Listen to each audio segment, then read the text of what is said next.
Hi everyone. तो आज इस वीडियो में हम पढ़ने वाले हैं मैकबेथ को। मैकबेथ की पूरी यानी कि एक्ट 1 से लेके एक्ट 5 तक पूरा पढ़ने वाले हैं, उनकी समरी मैकबेथ से।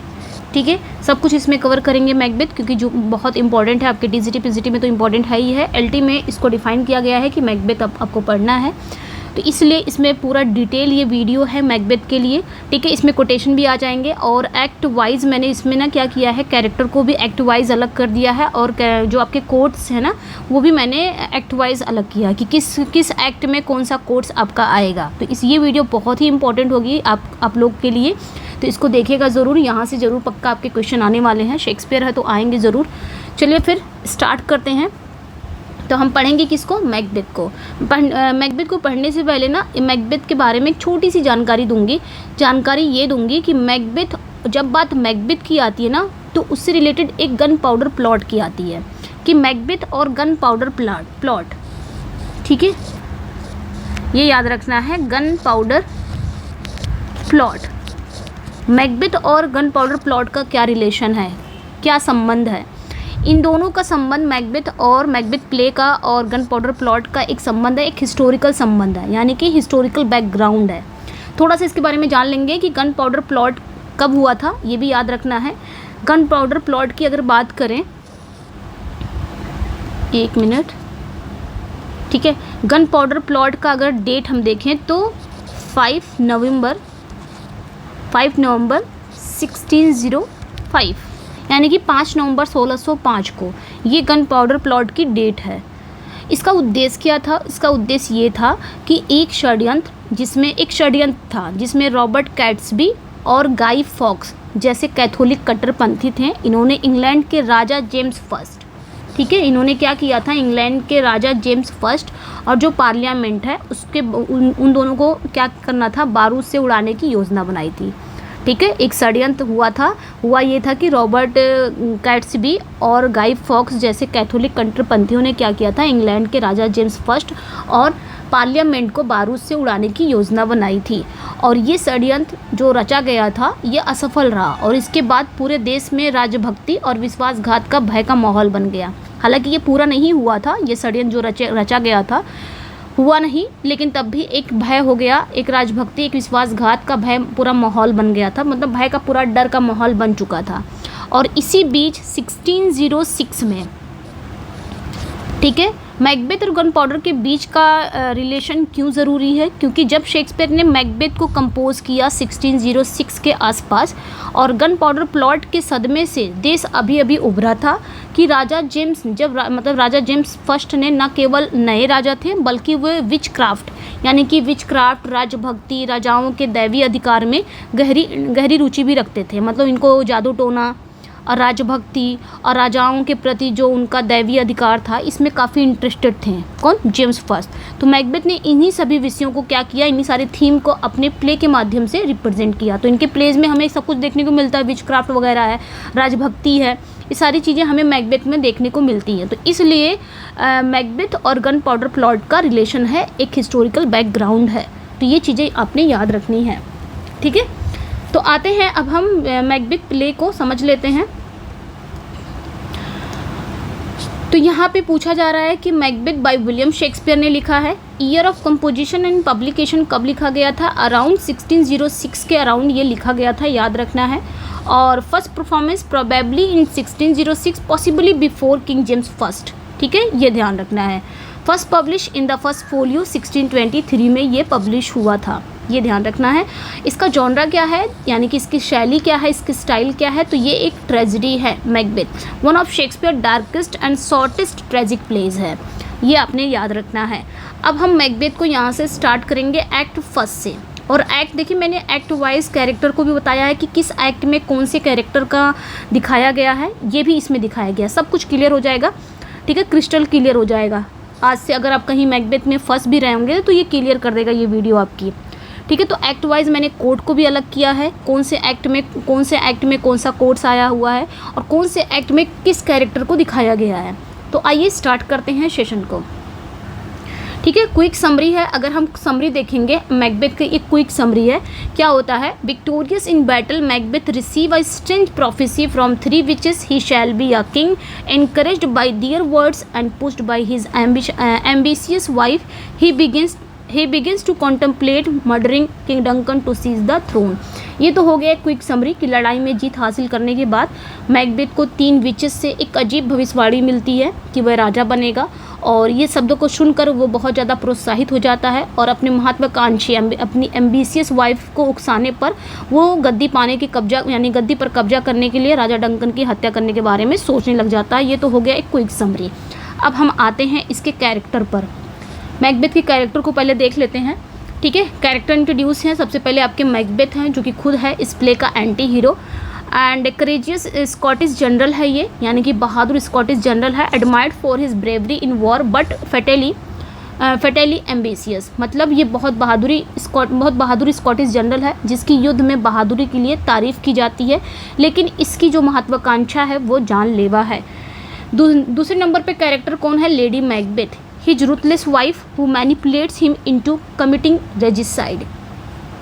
तो दूसरी जो कैरेक्टर हैं इन्हीं की वाइफ हैं, मैकबेथ की वाइफ, जिसका नाम क्या रहता है, लेडी मैकबेथ। यहाँ पे लेडी मैकबेथ का कोई और नाम नहीं है, पूरे प्ले में लेडी मैकबेथ के नाम से जानी जाती हैं। ठीक है, तो ये याद रखना है। ये बहुत ही रूथलेस वाइफ हैं, बहुत ही निर्दयी पत्नी हैं जो उसे राजा की हत्या यानी कि रेजिसाइड के लिए उकसाती है और मजबूर करती है किसे, मैकबेथ को। फिर थर्ड नंबर पे आते हैं, कौन कैरेक्टर आते हैं, 3 विचेस। इन्हीं का खेल है इस प्ले में, सबसे ज़्यादा इन्हीं का खेल है।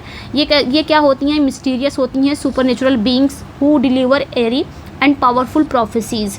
तो ये याद रखना है। 3 चुड़ैलों की भी ये कैरेक्टर आते हैं, बहुत ही मिस्टीरियस होती हैं, ये रहस्यमय होती हैं और इनके पास सुपरनेचुरल शक्तियाँ भी होती हैं, बहुत डरावनी और शक्तिशाली भविष्यवाणी भी करती हैं ये सब। चौथा जो कैरेक्टर आता है, बैंको। बैंको कौन होता है, ये मैकबेथ का नोबल फ्रेंड होता है, फिलो जनरल होता है, ऑल्सो रिसीव प्रोफेसी। तो बैंको कौन होता है, ये मैकबेथ का बहुत ही वफादार दोस्त होता है, साथी जनरल होता है, जिसे भी एक भविष्यवाणी मिलती है, इसे भी भविष्यवाणी मिलती है कि ये राजा नहीं बनेगा, इसके वंशज राजा बनेंगे। आगे हम पढ़ने वाले हैं, पहले हम कैरेक्टर को देख लेते हैं। नेक्स्ट जो कैरेक्टर है, किंग डंकन। किंग डंकन कौन है, ये बहुत ही काइंड एंड ट्रस्टिंग किंग है ऑफ स्कॉटलैंड के बहुत ही दयालु और भरोसेमंद राजा हैं, who rewards royalty but falls victim to betrayal. मतलब जो वफादारी का इनाम देते हैं लेकिन धोखे का बेचारे खुद ये क्या करते हैं, वफादारी का इनाम देते हैं लोगों को लेकिन खुद ही धोखे का शिकार हो जाते हैं। ठीक है, अब हम scene by scene detail summary पढ़ेंगे, सीन बाय सीन। ठीक है, सबसे पहले एक्ट फर्स्ट चल रहा है। ठीक है, और ये एक्ट फर्स्ट के इतने कैरेक्टर हैं, यानी कि एक्ट फर्स्ट में हमें इतने ही कैरेक्टर देखने को मिलेंगे, अभी और दूसरे कैरेक्टर की एंट्री नहीं होगी। एक्ट फर्स्ट में इतने कैरेक्टर की पूरी कहानी चलेगी और एक्ट फर्स्ट चल रहा है और सीन फर्स्ट है, तो ये याद रखना है। ओके, चलिए फिर स्टार्ट करते हैं। तो एक्ट फर्स्ट सीन फर्स्ट में क्या होता है, द विचेस प्रोफेसी बिगिंस, यानी कि चुड़ैलों की जो भविष्यवाणी से शुरुआत होता है ये प्ले। ठीक है, तो opens with thunder and lighting, 3 witches plan to meet Macbeth. ठीक है, तो प्ले की जो शुरुआत होती है वो बिजली और गरज के साथ होती है, थंडर एंड लाइटिंग के साथ होती है। 3 चुड़ैलें मैकबेथ से मिलने की योजना बनाती हैं, प्लान करती हैं, यहीं से शुरू होती है और लाइन यही बोलती हैं लोग कि fair is foul and foul is fair, अच्छा ही बुरा है और बुरा अच्छा है। ये तीनों दे चैंट, यानी कि वो तीनों बोलती हैं एक साथ, fair is foul and foul is fair. ठीक है, अब ये जो लाइनें हैं ना, this set the mood off moral inversion, nothing is what it seems. तो ये जो लाइनें हैं ना, एक मॉरल कन्फ्यूज़न का माहौल बनाता है, यानी कि शुरुआत में ये लाइनें विचेस के द्वारा बोली गई हैं और ऑडियंस जब देखेगी इस लाइनों को, सुनेगी कि अच्छा ही बुरा है और बुरा अच्छा है, कुछ समझ में नहीं आया तो बहुत ज़्यादा कन्फ्यूज़न कर रहा है, एक कन्फ्यूज़न का माहौल बनाती है। यानी इस प्ले में कुछ भी वैसा नहीं है जैसा आपको दिखने वाला है प्ले में, सही और गलत के बीच का अंतर ख़त्म हो गया इस प्ले में, ये दिखने वाला है आगे। ठीक है, अभी एक्ट फर्स्ट ही चल रहा है लेकिन सीन आपका चेंज होता रहेगा। अब सीन 2 में क्या होता है, मैकबेथ द हीरो, मैकबेथ जो कि एक हीरो का काम कर रहे हैं। सीन 2 में क्या होता है, एक्ट फर्स्ट चल रहा है। अब bleeding captain praises Macbeth bravery in battle. Scene 2 में क्या होता है, मैकबेथ की एंट्री होती है। ठीक है, और एक घायल कप्तान आके क्या करता है, एक bleeding captain praises Macbeth bravery in battle. तो एक घायल कप्तान युद्ध के मैदान में आकर राजा डंकन को क्या करता है, मैकबेथ की बहादुरी के बारे में बताता है। ठीक है, Macbeth defeated the traitor Macdonwald and repelled Norwegian invaders. अब यहाँ पे एक जो घायल कप्तान है एक ब्लीडिंग कैप्टन है, वो युद्ध के मैदान से आकर राजा डंकन को मैकबेथ की बहादुरी के बारे में बताता है। वो बताता है कि मैकबेथ ने क्या किया है, गद्दार मैकडॉनवाल्ड यानी कि मैकडॉनवाल्ड को हराया और नॉर्वे के आक्रमणकारियों को खदेड़ दिया।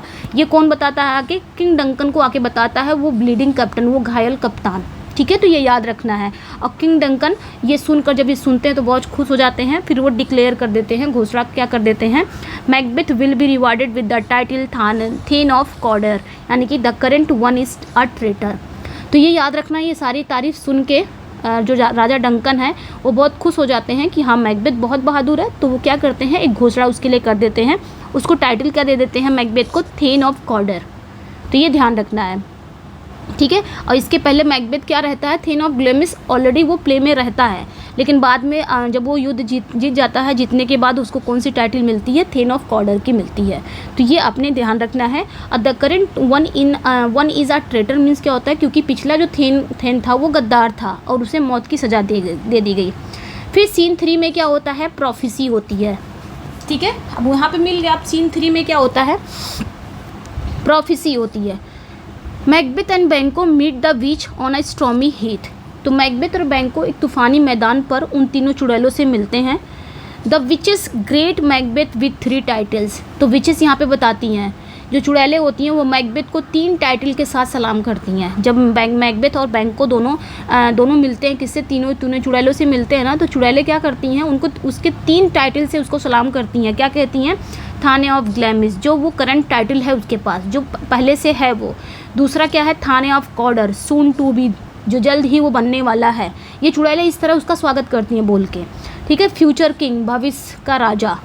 एंड टू बैंको को क्या कहती हैं, दे प्रिडिक्ट, मतलब बैंको को भी वो, इसके बाद वो बैंको से भी भविष्यवाणी करती हैं। कहती हैं दाऊ शैल्ट बी गेट किंग्स दो दाऊ बी नन, यानी कि तुम राजाओं को जन्म दोगे, हालांकि तुम खुद राजा नहीं बनोगे।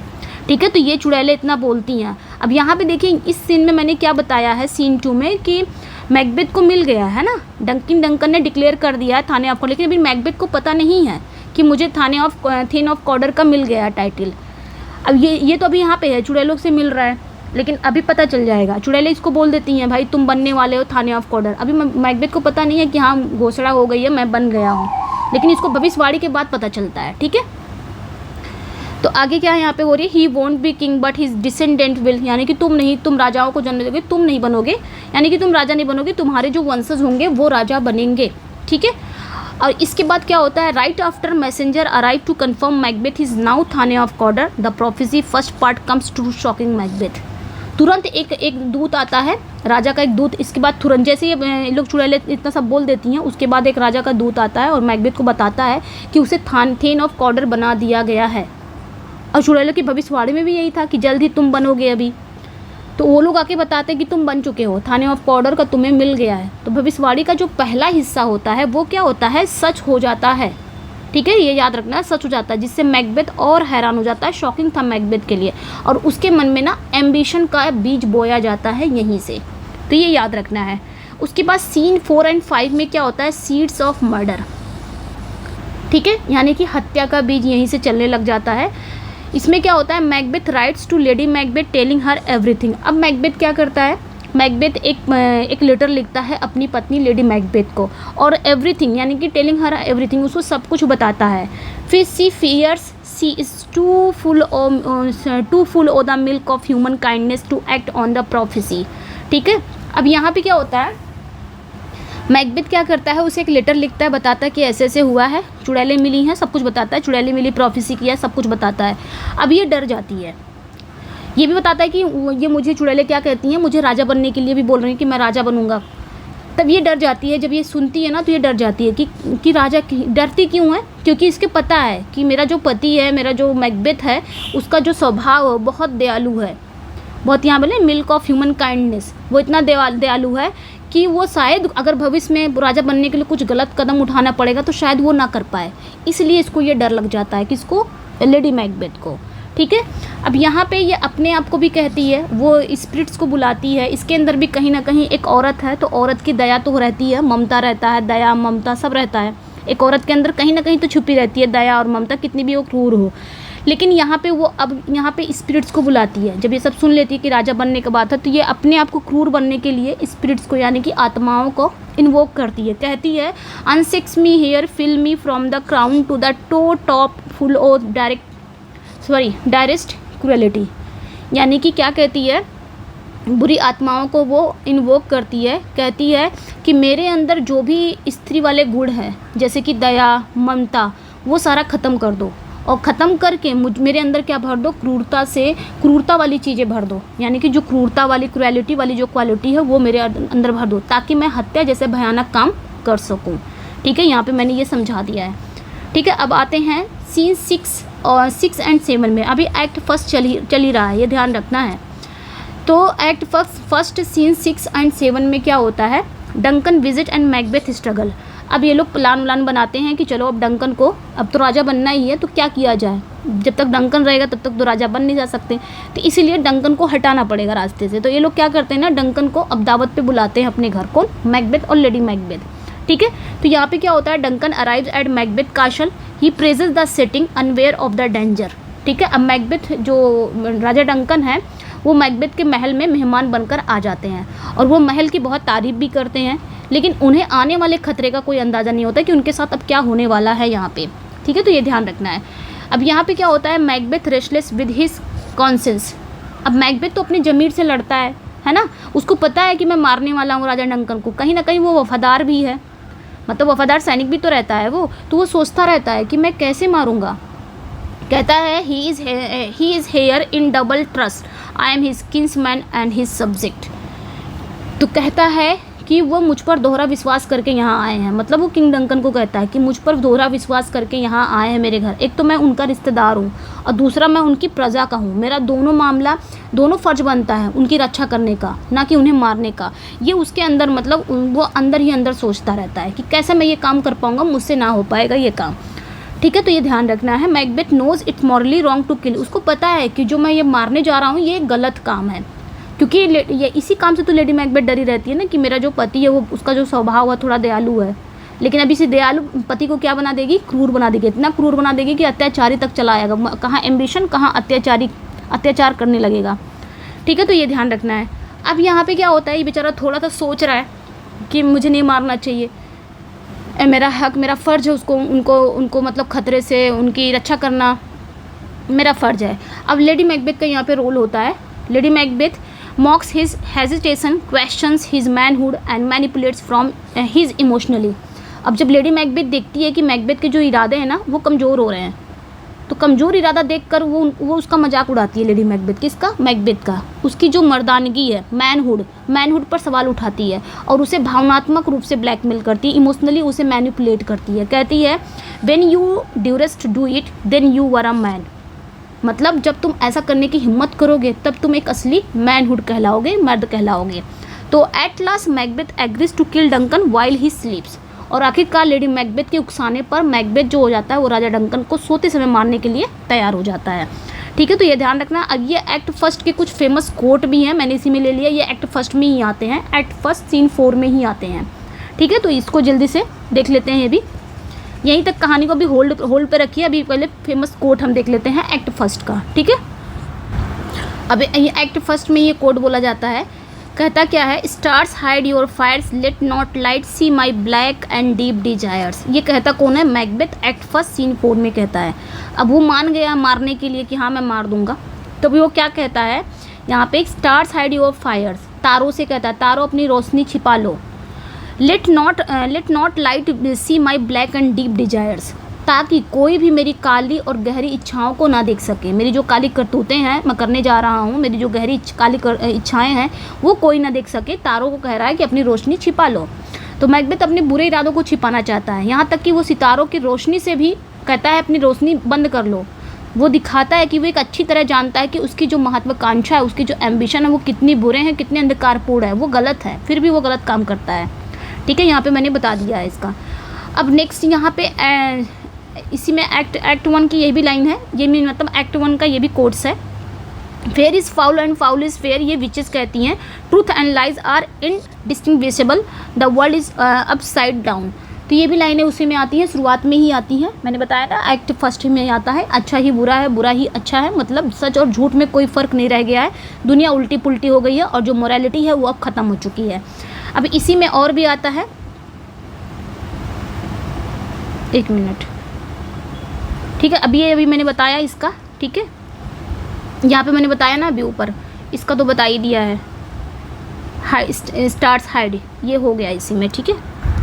अभी वाला देखेंगे, लुक लाइक द इनोसेंट, ये भी एक्ट फर्स्ट में ही आता है। Look like the innocent flower but be the serpent under it, ये कौन कहता है? लेडी मैकबेथ कहती है कि दिखो तो एक मासूम फूल की तरह है, ऊपर से दिखो एक मासूम फूल की तरह, लेकिन उसके नीचे छिपे हुए सांप बनो। मतलब अपनी बुराई को अपने एक मुस्कान और मासूमियत के पीछे छिपा लो, ठीक है। धोखा देना असली ताकत है, ये दिखावे और असलियत के बीच के अंतर को दिखा रहा है, ठीक है। तो ये ध्यान रखना, ये लेडी मैकबेथ बोलती है। अब हम आएंगे एक्ट सेकंड में, यहाँ पे ख़त्म हो गया एक्ट फर्स्ट, ठीक है। एक्ट फर्स्ट ख़त्म हो गया और एक्ट फर्स्ट के जो भी कोड्स थे इंपॉर्टेंट वो ख़त्म हो गए। अब आते हैं एक्ट फर्स्ट सेकंड में। एक्ट सेकंड में क्या होता है? मर्डर हो जाता है एक्ट सेकंड में, ठीक है। अगर हम क्विक समरी देखेंगे, Macbeth murders King Duncan in cold blood, his mind unravels his with guilt, Duncan son flee Scotland for safety, ironically making them suspect Macbeth his crown king. तो ये हो गया एक क्विक समरी, लेकिन इसको नहीं देखेंगे। अगर मैं बताऊं कि मैकबेथ क्या होता है, डंकन को मार देता है, बेरहमी से राजा डंकन की हत्या कर देता है, और उसका जैसे ही हत्या कर देता है ना, उसका मन अपराध से तुरंत टूटने लगा, यानी कि गिल्ट से भर जाता है। डंकन के जो बेटे अपनी सुरक्षा के लिए स्कॉटलैंड भाग जाते हैं, और ये एक आयरनी है कि वे ही क्या हो जाते हैं, वे ही संदिग्ध बन जाते हैं, कि ऐसा लगता है कि वही अपने पिता की हत्या की हैं। मैकबेथ को राजा बना दिया जाता है, ये चीज़ें याद रखनी है, ठीक है। ये तो हो गया क्विक समरी। एक्ट सेकंड में क्या होता है, क्विक समरी मैंने बता दिया। अब एक्ट सेकंड के कौन कौन से कैरेक्टर को आपको दिखाना है, यानी कि एक्ट सेकंड में कौन कौन से कैरेक्टर आएंगे। तो मैकबेथ तो ही आएगा, मैकबेथ तो आएगा। Now a murderer visibly shaken by guilt, Macbeth जो कि अब क्या हो गया है, एक हत्यारा हो गया है। Lady Macbeth cold composed and manipulative है, अभी मैंने बताया ये सारे कैरेक्टर हैं। अब मैकडेफ का भी इसमें दिखाया जाएगा एक्ट सेकंड में, and Malcolm and Donald when का भी दिखाया जाएगा, जो कि डंकन के सन है, flee after the murder to protect themselves. अब मैकडेफ कौन रहता है? एक लॉयल नोबल मैन रहता है, who discover the Kings body. ये बहुत इंपॉर्टेंट है, पूछा जाता है एग्जाम में, ये आपने याद रखना है, ठीक है, ओके। तो मैकडेफ कौन है? Lady Macbeth. और मैकबेथ के बारे में बताने की ज़रूरत नहीं है, लेकिन मैकडेफ आपको जानना है कि मैकडेफ वो वफादार नोबल मैन रहता है जो राजा के डेड बॉडी को सबसे पहले देखता है, मैकडेफ। और मैल्कम एंड डोनाल्ड वेन ये कौन रहते हैं? ये किंग डंकन के दोनों बेटे रहते हैं, और मर्डर के बाद खुद को बचाने के लिए ये लोग क्या हो जाते हैं, फ्ली कर जाते हैं, यानी कि भाग जाते हैं। अब आते हैं हम सीन बाय सीन, यहाँ पे समरी पढ़ेंगे। ये पे थोड़ा सा यहाँ पे इंट्रोडक्शन में पहले दे दिया है, ताकि आपको यहीं पे पूरा इंट्रोडक्शन मिल जाए। और कैरेक्टर भी, एक्ट वाइज कैरेक्टर भी बांट दिया है, और एक्ट वाइज मैंने क्या कर दिया है, कोड्स को भी बांट दिया, ताकि आपको पता चले कि किस एक्ट में कौन से कैरेक्टर को दिखाया गया है और किस एक्ट में कौन सा कोड्स है, ठीक है। अब आते हैं सीन बाय सीन। ये एक्ट सेकंड चल रहा है, ठीक है, एक्ट सेकंड चल रहा है। अब सीन बाय सीन हम देखेंगे कि एक्ट सेकंड में क्या दिखाया गया है, ओके। अब एक्ट सेकंड सीन 1 में क्या चलता है, मैकबेथ का विजन होता है, यानी मैकबेथ का जो भ्रम है वो हमें पता चलता है। तो late at night Banquo and his son Fleance are on guard. तो देर रात बैंको और उसका बेटा जो होता है वो फ्लियंस, वो पहरा दे रहे होते हैं, ठीक है। और Macbeth appears pretending to be calm. Macbeth वहाँ आता है और शांत रहने का नाटक करता है। वंस अलोन ही हेलुसिनेट्स, और जब वो अकेला होता है तो उसे एक भ्रम होता है। अभी राजा की हत्या किया नहीं है, इसी एक्ट सेकंड में ही राजा की हत्या करते हैं, ठीक है। अभी किया नहीं है, अभी बस उसको बस मारने का कि भ्रम। अभी देख रहा है कि बैंको और उसके बेटे क्या हैं, वो गार्डी कर रहे हैं, पहरा दे रहे हैं, और मैकबेथ वहाँ पे आता है और शांत होने का नाटक करता है, बैठा रहता है और वो अकेला होता है, और उसे ना एक भ्रम आने लग जाता है। क्या भ्रम आने लग जाता है? Is this dagger a which I she before me.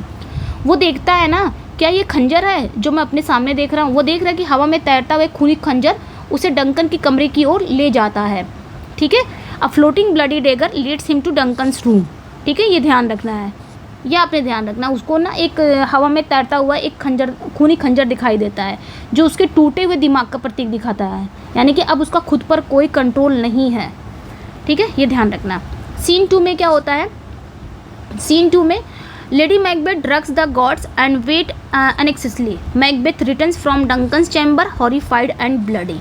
तो सीन 2 में ये होता है ना, लेडी मैकबेथ जो पहरेदार होते हैं ना उनको नशा दे देती है और वो उत्सुकता से इंतज़ार करती है। और मैकबेथ क्या होता है, मैकबेथ डंकन के कमरे से लौटता है डरा हुआ, खून से लथपथ, मतलब यहीं पे मार देता है। तो एक्ट सेकंड पूछा जाएगा कब डेथ हुई है, तो एक्ट सेकंड में डेथ होती है और सीन 2 में, ये याद रखना बच्चे, ठीक है।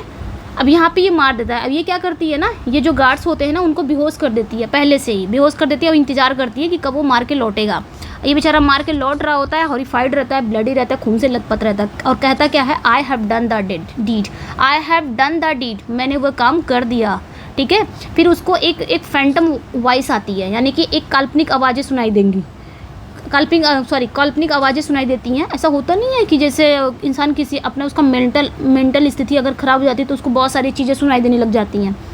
तो यहाँ पे ना उसको एक काल्पनिक वॉइस सुनाई देने लग जाती है। क्या रहता है, मी thought I heard a voice cry sleep no more Macbeth does murder sleep. उसको ना जैसे ही वो मार देता है ना, जैसे ही वो किंग डंकन को मारता है, कहीं ना कहीं तुरंत ही उसके अंदर एक गिल्ट आ जाता है, किसके अंदर, मैकबेथ के अंदर, और उसे ना एक काल्पनिक आवाज़ें सुनाई देने लग जाती हैं। क्या क्या कि मुझे लगा, me thought I heard a voice cry, मुझे लगा कि मैंने एक आवाज़ सुनी, sleep no more Macbeth does murder sleep, अब और मत सो, मैकबेथ ने नींद की हत्या कर दी है, ठीक है। मतलब तुरंत ही guilt immediately begins to torment him, तुरंत ही गिल्ट उसे क्या, तुरंत सताना शुरू कर देता है। जैसे ही वो मार देता है वैसे ही उसके अंदर जो अपराध बोध आ जाता है वो उसको सताना शुरू कर देता है, ठीक है। तो ये याद रखना है। एंड आगे क्या है, he forget to leave the daggers behind, lady Macbeth scolds him. अब वो क्या करता है, वो खंजर पीछे छोड़ना भूल जाता है। लेडी मैकबेथ उसे डांटती है, कहती है गिव मी द डैगर्स, खंजर क्या किए, मुझे खंजर दो। वो भूल जाता है, उसको वहीं छोड़ के चला आता है, ठीक है। तो ये पूछती है कि खंजर कहाँ है, गिव मी द डैगर्स, मुझे खंजर दो, ठीक है। She takes control again, planting and daggers to frame the guards. अब वो क्या करती है, सब कुछ लेडी मैकबेथ यहाँ पे काम तो वो कर देता है, लेकिन उसका जो साफ सफाया है, किस पे डालना है इल्ज़ाम, किस पे डालना है, किस पे नहीं डालना है, ये सब लेडी मैकबेथ करती है, ठीक है। यहाँ पे क्या होता है, she takes control again, planting the daggers to frame the guards.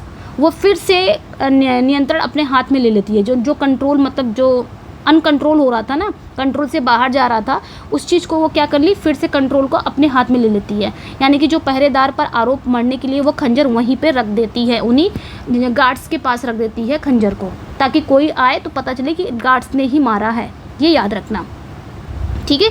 C tries to काम हिम, अब वो क्या करती है, अब उसे वो शांत करने की कोशिश करती है, किसे, मैकबेथ को। मैकबेथ जो कि अब अपना होश सब खो चुका है उस समय, ठीक है। वो गिल्ट से तुरंत भर जाता है, होश खो चुका है, अब उसे वो शांत करने की कोशिश करती है, ठीक है। कहती है a little water clear us of this deed, ये कौन कहता है, ये लेडी मैकबेथ ही कहती है, a little water clear us of the deed, मतलब थोड़ा सा पानी हमें इस काम से साफ कर देगा, मतलब इस काम, मतलब इस पाप को, ठीक है, पाप सीन जो अभी किया गया है, इस थोड़ा सा पानी भी इस पाप को साफ कर देगा, ठीक है। तो ये याद रखना है, ओके।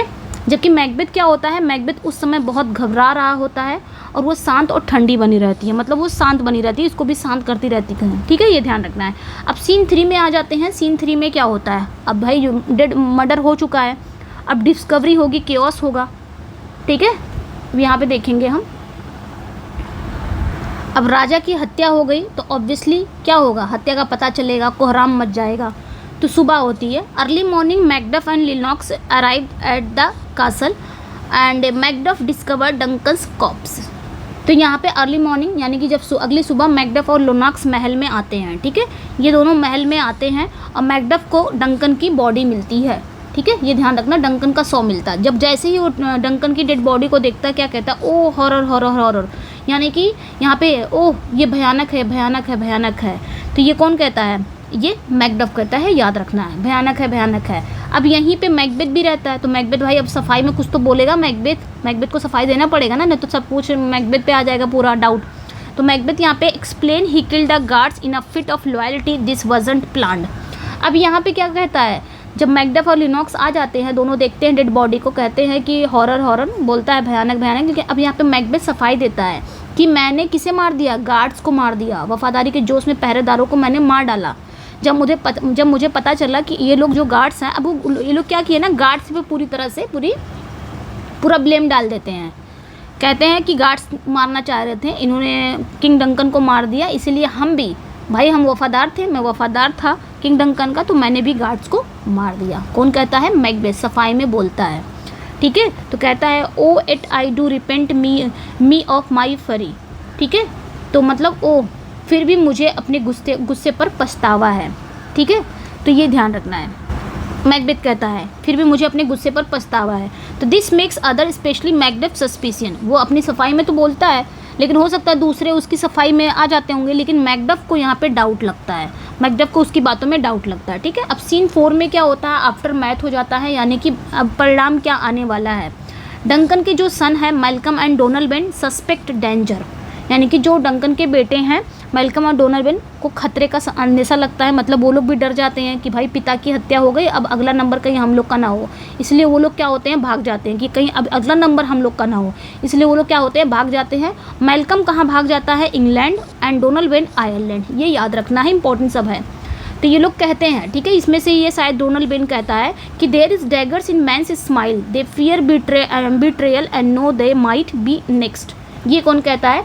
ये दोनों भाई में से कोई एक, जैसे कि डोनाल्ड शायद कहता है जाने से पहले, मतलब कहता है कि देर, यानी कि लोगों की मुस्कुराहट में खंजर छिपे हैं, मतलब उन्हें विश्वासघात का डर है, वे जानते हैं कि अगला नंबर उनका भी हो सकता है, इसलिए उनके भाग जाने से, इसलिए वो लोग भाग जाते हैं और कहते हैं यहाँ पे जो भी हैं हंस रहे हैं या स्माइल कर रहे हैं, इनके पक्का यहीं पे कोई ना कोई एक कातिल होगा, ऐसा नहीं है कि इसमें से कोई ना कोई कातिल मेरे पिता का ज़रूर होगा, इसलिए वो डर जाते हैं और वहाँ से भागने की प्लानिंग कर ले जाते हैं। तो ये ध्यान रखना कि कहीं ऐसा ना, और जैसे वो लोग भाग जाते हैं तो लोगों को लगता है कि शायद वही दोषी हैं, दोनों बेटे ही दोषी हैं, इसलिए ये लोग क्या करते हैं? मैकबेथ को स्कॉटलैंड का राजा बना देते हैं, यानी कि मैकबेथ के लिए स्कॉटलैंड का राजा बनने का रास्ता साफ हो जाता है जैसे ये दोनों बेटे भाग जाते हैं, क्योंकि ये दोनों बनने वाले थे लेकिन ये लोग भाग जाते हैं डर के मारे।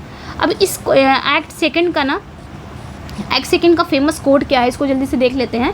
Will all great Neptune's ocean wash this blood clean from my hand, ये मैकबेथ बोलता है, एक्ट सेकेंड सीन 2 में बोलता है, ठीक है। क्या कहता है कि क्या नेपच्यून यानी कि समुद्र के देवता का पूरा महान महासागर, पूरा ओशन इस खून को मेरे हाथ से साफ धो पाएगा? तो मैकबेथ को लगता है, ठीक है, Macbeth feel that no amount of water can cleanse his soul, a deep symbol of overwhelming guilt. तो मैकबेथ को लगता है कि कोई भी पानी उसकी आत्मा को साफ नहीं कर सकता, यानी कि जो उसके अंदर जो गिल्ट है, जो अपराध बोध है, अब कोई नहीं साफ कर सकता, ये समुद्र का पानी भी नहीं साफ कर सकता, ये मैकबेथ को लगता है, ठीक है। अगला जो है मैकबेथ डज मर्डर स्लीप, तो ये भी मैकबेथ ही बोलता है एक्ट सेकेंड सीन 2 में कि मैकबेथ ने क्या किया है, Macbeth does murder sleep, Macbeth ने क्या किया? नींद की हत्या कर दी है। इसका मतलब ये हुआ कि मैकबेथ डंकन को सोते हुए मारा और ऐसा करके वो अपनी शांति से सोने की क्षमता को भी मार दिया, मतलब वो राजा डंकन सो रहे थे उसी समय मैकबेथ ने मार दिया, और जैसे मैकबेथ ने मारा वैसे ही मैकबेथ को क्या हो गया? गिल्ट हो गया। अब जब इंसान गिल्ट में रहेगा, किसी की हत्या कर देगा, अपराध बोध में आ जाएगा, तो उसकी खुद की नींद गायब हो जाएगी, यानी कि उसने अपनी भी नींद को मार दिया हमेशा के लिए, ये चीज़ें हैं, ठीक है, तो ध्यान रखना है। फिर है अ लिटिल वाटर, इसी एक्ट की लाइन है, कोट है, a little water clear us of this deed. तो ये लेडी मैकबेथ बोलती है, जैसे कि अभी हमने ऊपर पढ़ा है, ठीक है, थोड़ा सा पानी हमें इस पाप से साफ कर देगा। वो मानती है कि अपराध को आसानी से धोया जा सकता, अभी तो वो मान रही हैं, लेकिन बाद में इनके ऊपर भी पागलपन चढ़ेगा कि नहीं चढ़ेगा, ठीक है। अभी वो मान रही हैं कि थोड़ा सा पानी भी इस पाप को धुल देगा, ठीक है। वो कह रही हैं कि अपराध को आसानी से धोया जा सकता है, लेकिन ये एक आयरनी है क्योंकि बाद में यही अपराध बोध उसे सोने नहीं देगा, पागल कर देता है। अब आते हैं एक्ट थर्ड में। एक्ट थर्ड में क्या होता है? मैकबेथ अब यहाँ पे राजा बन जाता है, एक टायरेंट किंग बनता है, एम्बिशन के साथ साथ वो एक टायरेंट अत्याचारी राजा भी बनता है। तो ये क्विक समरी भी है, आगे यहाँ पे हम सीन बाय सीन देखेंगे। तो क्विक समरी में थोड़ा सा देख लेते हैं कि now seated on the throne Macbeth, बता देती हूँ ऐसे में। तो एक्ट थर्ड में क्या होता है कि अब सिंहासन गद्दी पर बैठकर मैकबेथ को शांति, मतलब उसको गद्दी मिल जाती है, राजा बन जाता है, लेकिन तब भी उसको शांति नहीं मिलती है। अब उसको क्या होता है? केवल पागलपन का डर और खौफ मिलता है, यानी कि पैरोनिया मिलता है। चुड़ैलों के जो विचेस के उस भविष्यवाणी से परेशान होकर बैंकों के, मतलब एक चीज़ तो वो बन गया, यानी कि विचेस ने कहा था कि तुम राजा बनोगे, थेन ऑफ कॉर्डर बनोगे, वो बन गया, तुम राजा बनोगे, वो भी बन गया। लेकिन विचेस ने और भी कहा था ना कि बैंको राजा नहीं बनेगा, लेकिन बैंकों के वंशज राजा बनेंगे। अब इसको ये चिंता खाई जा रही है, मतलब गद्दी मिलने के बाद भी वो खुश नहीं है। अब उसको कौन सी चिंता खाई जा रही है कि बैंकों के वंशज राजा बनेंगे। अब मैं क्या करूं? अब मुझे ये बैंकों की हत्या का व्यवस्था करना पड़ेगा, अदरवाइज उसके जो बेटे हैं वो राजा बन जाएंगे, यानी कि मुझसे भी गद्दी छिन जाएगी। तो वो क्या करता है यहाँ पे बैंकों की हत्या करने की व्यवस्था करने लग जाता है। लेकिन बैंकों अब वो भेज देता है कुछ भाड़े के टट्टू को भेजता है मारने के लिए। अब वहाँ पे क्या होता है, बैंकों का बेटा जो फ्लेंस है वो बचकर भाग जाता है। ठीक है, तो ये चीज़ें इसमें हैं। आते हैं लाइन बाय लाइन पढ़ते हैं। ठीक है, तो की कैरेक्टर, इस एक्ट का कौन से की कैरेक्टर है, मैकबेथ को दिखाया जाएगा जो कि अब स्कॉटलैंड का राजा बन गया है। बैंकों को दिखाया जाएगा जो कि मैकबेथ का ओल्ड फ्रेंड है, जो कि अब उस पर क्या कर रहा है, डाउट कर रहा है। किस पे, मैकबेथ पे, कि मैकबेथ यहाँ तक मतलब अब उस पर वो शक कर रहा है। फिर अगला जो कैरेक्टर है इस एक्ट का, फ्लिंस है यहाँ पे। ठीक है, ये बैंकों का सन रहता है, टारगेट ऑफ मैकबेथ फियर। तो ये याद रखना है इस एक्ट का। अब सीन बाय सीन हम पढ़ते हैं इसको। मैकबेथ का डर है किससे, बैंकों से। अभी मैंने बताया थोड़ा सा समरी में, क्विक समरी में बताया ना कि मैकबेथ को डर किससे है, बैंकों से। ठीक है, कहता है बैंकों suspect Macbeth of the foul play. अब बैंकों को ना अब यहाँ पे थोड़ा थोड़ा शक होने लगा है। जब मैकबेथ राजा बन जाता है तो बैंकों को अब यहाँ पे थोड़ा थोड़ा शक होने लगा। क्या शक होने लग जाता है कि बैंकों का शक ये होता है कि मैकबेथ ने राजगद्दी के लिए गलत काम किया है। राजा बनने के लिए ना पक्का इसने कुछ गलत काम किया है, इसको अब शक होने लग जाता है। डाउ प्लेस, यहाँ पे कहता है बैंको, डाउ प्लेट्स मोस्ट फॉली फोर्ट, यानी कि तुमने इस राजगद्दी को पाने के लिए बहुत गलत खेल खेला है। ठीक है, अब आगे क्या होता है, Macbeth invites Banquo to a feast but secretly fears him. ठीक है, अब मैकबेथ क्या करता है, बैंको को एक फीस्ट पर बुलाता है, एक दावत पर बुलाता है, लेकिन मन ही मन उससे डरता भी है, मन ही मन उससे डरा हुआ भी है। किससे, बैंको से। ठीक है, Banquo is noble, brave and father of future king according to witches. Banquo कौन होता है, नेक होता है, बहादुर होता है, और चुड़ैलों के अनुसार वो भविष्य के राजाओं का पिता भी है, यानी कि उसके मन से राजा बनने वाले हैं। तो मैकबेथ अब यहाँ पे क्या करता है, मैकबेथ दो हत्यारों को, बैंको और फ्लिंस को मारने के लिए काम पर रखता है, और बैंको को अपने शासन के लिए खतरा बताता है। उस मतलब दो जो मर्डरर्स हैं, जो हत्यारे होते हैं, उनको बताता है कि मेरे शासन के लिए वो बहुत खतरा है। तो वो इन दोनों को, मतलब जो दोनों हत्यारे होते हैं, वो बैंको और फ्लिंस को मारने के लिए भेज देता है। कहता है to be thus is nothing but to be safely thus. इस तरह राजा होना कुछ भी नहीं है अगर सुरक्षित रूप से इस तरह ना रहा जाए, इस तरह नहीं कि बेचैन होके। ठीक है, तो ये ध्यान रखना है। Macbeth no longer confides in lady Macbeth a sign of growing distance. तो यहाँ पे कहता है क्या है, ये मैकबेथ ही कहता है, याद रखना है यहाँ पे कि इस तरह का मतलब इस तरह राजा होना कुछ भी नहीं है अगर सुरक्षित रूप से राजा ना रहा जाए, यानी कि टेंशन में राजा होना, क्या राजा होना, कि मैं टेंशन में हूँ कि दूसरा कोई बनेगा। ठीक है, तो ये होता है। लेकिन अच्छा, ये वाली लाइन समझते हैं, मैकबेथ नो लॉन्गर कन्फाइड्स। अब ये जो बैंको को मारना है ना, बैंको और उसके बेटे को मारना है, ये जो प्लान है ना, ये लेडी मैकबेथ को ये नहीं बताता। कौन, मैकबेथ अकेले ही सब कुछ करता है। तो यहाँ पे एक साइन दिखता है कि दोनों के बीच में शायद दूरियाँ होने लगी हैं, एक साइन दिखता है इससे। अब आते हैं सीन 2 में क्या होता है, एक्ट 3 चल रहा है, सीन 2 चल रहा है, ये ध्यान रखना है। ठीक है, अब ये याद रखना है, एक्ट 3 और सीन 2 में बैंकों की हत्या होती है, ये याद रखना है, क्योंकि एक्ट 3 चल रहा है, सीन 2 चल रहा है। यहाँ पे ग्रोइंग डिवाइड होता है, ये ध्यान रखना है। ठीक है, नहीं सॉरी, ये सीन 2 है, एक मिनट बता रही हूँ मैं। एक्ट 3 चल ही रहा है, एक्ट 3, और ये सीन 2 है। यहाँ पे अभी ग्रोइंग डिवाइड हुआ है, यहाँ पे बैंकों की हत्या होती है, यानी कि सीन 3 में होती है। ठीक है, अभी मैं उस पर बताऊँगी। यहाँ पे क्या होता है, लेडी मैकबेथ ग्रोइंग डिवाइड होता है, यानी कि बढ़ती हुई दरार, यानी कि मैकबेथ और लेडी मैकबेथ में एक दरार बढ़ती है, मतलब दूरियाँ बढ़ती हैं, ये ध्यान रखना है। क्योंकि अब वो जो भी प्लान करता है किसी को मारने उरने का, तो वो लेडी मैकबेथ को शामिल नहीं करता, कुछ बताता नहीं है। Lady Macbeth senses Macbeth is trouble. Lady Macbeth को महसूस होता है कि शायद मैकबेथ परेशान है, लेकिन मैकबेथ बताता नहीं मैं किस वजह से परेशान हूँ। He speaks in riddles hinting at another murder but doesn't tell her the plan. तो वो एक पहेलियों में बात करता है, अपनी पत्नी से पहेलियों में बात करता है कि एक और हत्या का संकेत देता है, लेकिन उसे अपनी योजना बताता नहीं है। कहता है be innocent of the knowledge dearest chuck. ठीक है, कहता क्या है कि इस बात की जानकारी से अनजान रहो मेरे प्रिय। ठीक है, तो ध्यान रखना है, मतलब अनजान, मतलब ये एक डायलॉग्स, मतलब बोल सकते हैं ना, एक पहेलियों में बात करता है और उसे एक क्लू देता है, कि एक हत्या का क्लू देता है, लेकिन उसे सही सही पूरा प्लान बताता नहीं है, सिर्फ ये बात बोलता है, ये ध्यान रखना है। यानी कि अब हमें एक पावरफुल, यहाँ पे ये जो लाइन है ना कि एक्ट 1 की जो 2 पावरफुल जोड़ियाँ रहती हैं वो अब अलग होने वाली हैं। 2 पावरफुल जोड़ियाँ कौन, मैकबेथ और लेडी मैकबेथ। सीन 3 में ये याद रखना है, इंपॉर्टेंट है। ठीक है, एक मिनट, आई जस्ट होप कि आप लोग कहानी को रिलेट कर पा रहे होंगे ना, पूरी कहानी अपने दिमाग में से लेके चलिए। मर्डर इन द डार्क, अब सीन 3 में यानी कि एक्ट थर्ड सीन 3 में बैंको की हत्या होती है। कैसे होती है आइए देखते हैं। The murderers attack Banquo and Fleance on the dark road. ठीक है, बैंको इज किल्ड। जो मर्डरर्स हैं, अंधेरे में हत्या लोग करते हैं, जो मर्डरर्स हैं वो एक अंधेरी सड़क पर बैंको और फ्लिंस पर अटैक कर देते हैं।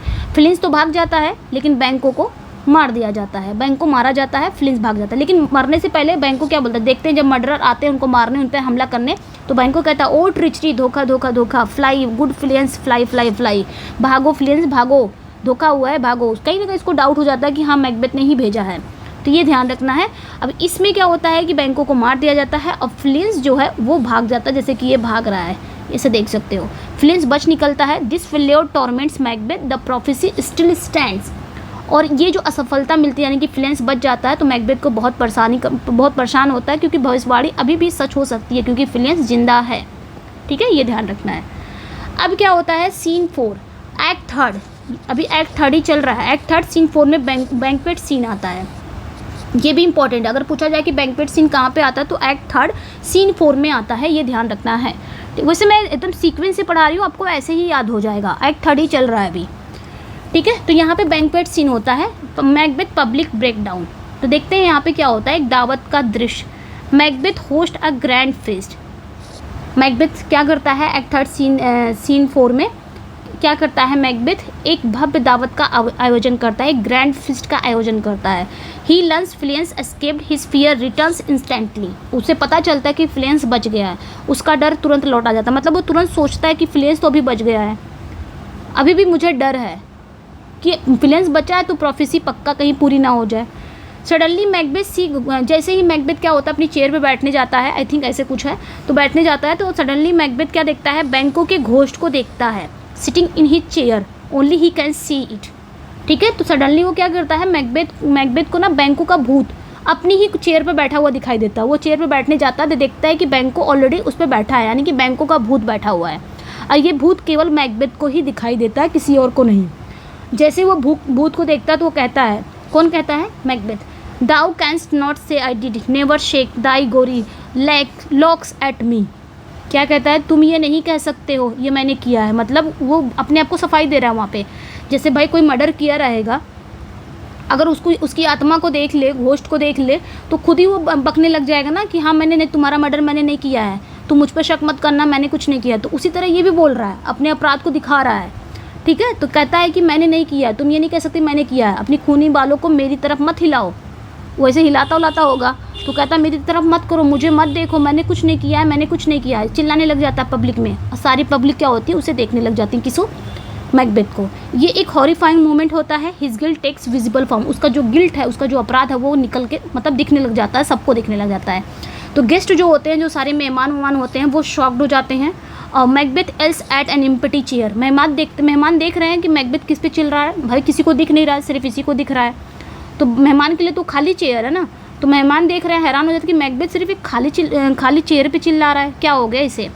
ठीक है, तो लेडी मैकबेथ ये सारी सिचुएशन को संभालने की कोशिश करती हैं, try to cover for him, वो स्थिति को संभालने की कोशिश करती हैं और कहती हैं, सिट वर्दी friends my Lord is often दस। कहती हैं सारे मेहमानों को कि बैठो बैठो मेरे प्यारे दोस्तों, मेरे पति के साथ अक्सर ऐसा होता है, इनकी कुछ दिमागी हालत ठीक नहीं है। वो बोलती है, she tries the preserve appearance but the damage is done. ठीक है, वो दिखावा बचाने की कोशिश करती है लेकिन नुकसान हो चुका है, मेहमान को अब लग चुका है, या इसने कुछ तो गलत किया है। ठीक है, मैकबेथ अब क्या हो चुका है, ह्यूमिलेट हो चुका है, अपमानित हो चुका है, मेहमान जल्दी से चले जाते हैं। ये होता है बैंक्वेट सीन में। ठीक है, अब क्या होता है आगे, सीन 5 और 6 में क्या होता है, इसको भी देख लेते हैं। अब यहाँ पे क्या होता है, एक्ट थर्ड अभी चल रहा है। ठीक है बच्चा, अभी एक्ट थर्ड ही चल रहा है और आपका सीन एंड 5 की बात हो रही है, मतलब 5 एंड 6 की बात क्या हो रही है कि अब आगे क्या होता है कहानी में, अब आगे क्या होता है। ये तो खत्म हो गया बैंक्वेट सीन के बाद, अब आगे क्या होता है, मैकबेथ परेशान हो जाता है। मैकबेथ अब क्या करता है, यहाँ से मैकबेथ अब परेशान हो गया है अपने गिल्ट से। अब वो डिसाइड करता है कि मैं फिर से विचेस के पास जाऊँगा। Macbeth decide to go to the witches again, यानी कि मैं फिर से चुड़ैलों के पास जाऊँगा, फिर से वो फैसला करता है। तो कहता है, I will tomorrow to the weird sisters, यानी कि मैं फिर से उन वियर्ड सिस्टर के पास जाऊँगा, उन बहनों के पास जाऊँगा। He is isolated, ruthless and addicted to prophecy. अब वो पूरी तरह से कैसे हो गया है, पूरी तरह से वो आइसोलेटेड, रूथलेस एंड एडिक्टेड हो गया, किससे, प्रोफेसी, यानी कि वो अकेला, निर्दयी और भविष्यवाणी का आदी हो गया है कि अब वो आगे देखना चाहता है आगे क्या होने वाला है मेरे साथ, ठीक है। तो कहता है आई एम इन ब्लड, आगे क्या कहता है, आई एम इन ब्लड स्टिप्ड इन सो फार, यानी कि वो जानता है कि अब पीछे हटने का कोई रास्ता नहीं है, मैं अपने अपराध में, मैं अब अपने अटैक में, अपने अपराध में, अपने एम्बिशियस में इतना आगे आ गया हूँ कि अब मैं पीछे नहीं जा सकता, पीछे जाने का कोई रास्ता नहीं है, आगे केवल और खून और खून और खून, यानी कि और खून करना है मुझे, बस मैं इतना जानता हूँ, ठीक है। अब मैं पीछे नहीं जा सकता, ठीक है, ये ध्यान रखना है, ओके। तो यहाँ पे वही चीज़ कहता है कि he knows there is no going back, only more blood ahead, आगे मैं और खून करने वाला हूँ। इसी बीच क्या होता है, meanwhile Lennox and other noble begin to suspect Macbeth Macduff has gone to England to raise help. अब इसी बीच क्या होता है, जो लिनॉक्स होता है और भी जो अननोबल मैन होते हैं वो उन्हें ना क्या होने लग जाता है, मैकबेथ पर शक होने लग जाता है। भाई इतना सारा हरकत करेगा तो ऑब्वियसली किसी को भी शक होने लग जाएगा, पूरे बैंक्वेट सीन में वो क्या हरकतें करने लगा तो किसी को भी शक होने लग जाएगा। तो इसलिए जो लिनॉक्स है नोबल मैन और अदर नोबल मैन को शक होने लग जाता है। मैकबेथ को तो ऑलरेडी शक था ही, अब उसका भी शक होने लग जाता है, तो वो सोचता है कि मैं अकेला तो लड़ नहीं पाऊंगा मैकबेथ से, इसलिए मुझे अब कहाँ जाना पड़ेगा, इंग्लैंड जाना पड़ेगा। किसके लिए, हेल्प के लिए। मुझे अब मैकबेथ जाता है हेल्प जुटाने के लिए इंग्लैंड चला जाता है, ठीक है। अब इस एक्ट के ना कुछ फेमस कोट हैं, इसको भी देख लीजिए, इस एक्ट में आए थे, यानी कि एक्ट 3 में आया था, ठीक है। क्या था, दाउ canst not say I did, हालांकि हमने पढ़ लिया है, ये जो कोट्स है ना ये हमारे बातचीत में यहाँ पे कहानी में जैसे जैसे जो बोल रहा है वो कोट्स हैं, लेकिन यहाँ पे कुछ अलग से मैंने यहाँ पे दे दिया ताकि आपको पता चले कि इसी एक्ट में यही कोट्स आए थे, ठीक है। तो दाउ canst not say I did it, never shake thy gory locks at me, ये मैकबेथ बोलता है, एक्ट 3 सीन 4 में बोलता है, ठीक है। अभी हमने पढ़ा ना, तुम ये नहीं कह सकती ये मैंने किया है, अपनी खूनी बालों को मेरी तरफ मत हिलाओ। जब वो बैंकों का भूत देखता है तब ये बात कहता है। तो बैंकों जो मैकबेथ है ना बैंकों के भूत पर चिल्ला रहा होता है। ऑडियंस जानती है कि वो दोषी है, हम ऑडियंस जानते हैं ना कि वो दोषी है, लेकिन जो उसमें कैरेक्टर हम वो नहीं जानते हैं। सारे दरबारी हैरान हैं, सब डरे हुए रह जाते हैं, क्या हो गया मैकबेथ को, ठीक है। तो ये ध्यान रखना, इसमें ये चीज़ें हैं। आगे क्या है, आगे भी कोड याद रखना, I am in blood stepped so far that should I would no I wade no more returning were as tedious as go for. तो ये भी मैकबेथ ही बोलता है, एक्ट 3 सीन 4 में बोलता है, अभी एक्ट 3 ही चल रहा है। वही कहता है मैं खून में इतना आगे बढ़ चुका हूँ और अगर मैं आगे ना बढ़ूँ तो लौटना उतना ही थका होगा जितना आगे बढ़ना है, ठीक है। तो ये ध्यान रखना, ये एक चिलिंग मूवमेंट है। Macbeth feels there is no point to stopping now, he is fully committed to his bloody path. तो ये याद रखना है कि मैकबेथ को लगता है कि अब रुकने का कोई मतलब नहीं है, मैं इस खून खराबे की दुनिया में इतना आगे बढ़ गया हूँ ना कि अब पीछे लौटने का कोई मतलब नहीं। वो पूरी तरह से अपनी खूनी रास्ते पर चलने के लिए अब पूरी तरह से तैयार है, तो ये ध्यान रखना, कमिटेड है, ठीक है। खूनी रास्ते पे चलने के लिए कमिटेड है। अभी देखो आगे आगे क्या करता है वो। अब पहले वो अपने एम्बिशियस को पूरा करता है, उसके बाद एक टायरेंट राजा बन जाता है, अत्याचार भी करने लग जाता है। आगे देखेंगे, be innocent of the knowledge dearest chuck till thou applaud the deed. ये मैकबेथ बोलता है किसे, अपनी पत्नी लेडी मैकबेथ से बोलता है, एक्ट 3 में ही। क्या कहता है कि इस बात की जानकारी से अनजान रहो मेरी प्रिय, जब तक तुम उस काम के लिए तालियां ना बजाओ। यहाँ मैकबेथ और लेडी मैकबेथ के बीच में एक भावनात्मक दूरी को दिखाता है। अब वो अकेले ही सारे डिसीजन ले रहा है, जो भी वो डार्क डिसीजन ले रहा है सब कुछ अकेले ले रहा है, लेडी मैकबेथ को नहीं बता रहा है, ठीक है। अब हम आते हैं एक्ट 4 में। ये आपका एक्ट 4 चल रहा है, दी फॉल इनटू ब्रूटैलिटी। अब ये जो एक्ट 4 में ना मैकबेथ क्या बन जाता है, पूरी तरह से टायरेंट राजा बन जाता है। कहाँ वो अपने एम्बिशन को पूरा करना था कि राजा बनूंगा, ये करूंगा, वो करूंगा, सब कुछ बन गया, अब वो अत्याचार पे उतर जाता है। तो देखते हैं यहाँ पे क्या होता है, ठीक है। अब क्या होता है एक्ट 4 में, ये क्विक समरी देख लेते हैं। Macbeth visit the witches again and receive 3 dangerous prophecy that fill him the false confidence, feeling untouchable he orders the pointless slaughter of the Macduff's innocent wife and children. Meanwhile in England Malcolm. अब यहाँ पे क्या होता है, ये quick summary है, इसको देख लेते हैं। मैकबेथ फिर से चुड़ैलों के पास जाता है, एक्ट 4 में चुड़ैलों के पास जाता है। वो 3 खतरनाक भविष्यवाणियाँ प्राप्त करता है जो उसे झूठे आत्मविश्वास से भर देती है और खुद को वो अपने आप को वो अजय फील करता है कि अब मुझे कोई हरा नहीं पाएगा। और वो मैकडफ के जो मासूम पत्नी हैं, बच्चे हैं, उनको बेवजह ही हत्या करवा देता है। इसी बीच इंग्लैंड में जो मैलकम है, मैकडफ है, उसकी वफादारी का परीक्षा लेता है। ये सारी चीज़ें इसमें देखने को मिलेंगे एक्ट 4 में। तो आते हैं देखते हैं अब एक्ट 4 में कौन कौन से एक्ट जो आपके कैरेक्टर को दिखाया जाता है। तो मैकबेथ को तो दिखाया जाएगा, ये याद रखना है। ठीक है। मैकबेथ अब क्या हो चुका है, पैरानॉइड हो चुका है, ब्रूटल टायरेंट हो चुका है, no longer killing for ambition for cruelty. अब ये क्या कर रहा है, एक शक्की क्रूर अत्याचारी हो चुका है जो अब महत्वाकांक्षा के लिए नहीं बल्कि क्रूरता के लिए हत्या कर रहा है दूसरों को। फिर 3 विचेस का दिखाया जाएगा एक्ट 4 में, 3 विचेस और कुछ एप्रिसेंस यानी कि कुछ घोस्ट को दिखाया जाएगा, कुछ भूत वगैरह सुपरनेचुरल फिगर को दिखाया जाएगा इसमें एक्ट 4 में। फिर मैकबेथ को दिखाया जाएगा जो कि स्कॉटलैंड का नोबल मैन है और मैकबेथ का ग्रेटेस्ट थ्रेट है, सबसे बड़ा खतरा इसी को है, इसी से है, किसको, मैकबेथ को। फिर लेडी मैकडफ और उसके बेटों को दिखाया जाएगा, लेडी मैकबेथ यानी कि मैकडफ की पत्नी और बच्चों को दिखाया जाएगा, ये ध्यान रखना है। फिर मैल्कम और यानी कि डंकन के सन जो कि एग्जाइल हो चुका है इंग्लैंड में, इसका दिखाया जाएगा। रॉस का दिखाया जाएगा। रॉस कौन रहता है ये ध्यान रखना, ये स्कॉटिश नोबल होता है जो एक ट्रेजिक न्यूज़ टू मैकडफ, जो मैकडफ को वो जो ट्रेजिक न्यूज़ है वो देता है। ट्रेजिक न्यूज़ क्या देता है कि उसकी पत्नी और बच्चों को कौन मरवा दिया है, मैकबेथ ने मरवा दिया। तो यही बात रॉस बताता है, किसे, मैल्कम को बताता है। तो कुछ कैरेक्टर को हम एक्ट 4 में देखने वाले हैं। तो आइए देखते हैं सीन बाय सीन, जल्दी से देख लेते हैं। तो सीन बाय सीन देखेंगे। यहाँ पे सीन एक्ट 4 चल रहा है, ठीक है। एक्ट 4 और सीन फर्स्ट में क्या होता है, मैकबेथ विचेस के पास दोबारा जाता है।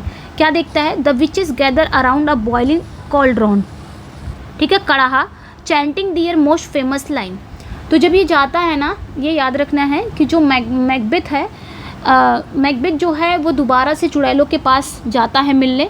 और चुड़ैलें क्या करती हैं उस समय, चुड़ैलें एक उबलते हुए कड़ाहे की चारों ओर इकट्ठा होती हैं और अपनी सबसे फेमस लाइन का जाप करती हैं। क्या कहती हैं, double double toil and trouble, fire burn and cauldron bubble.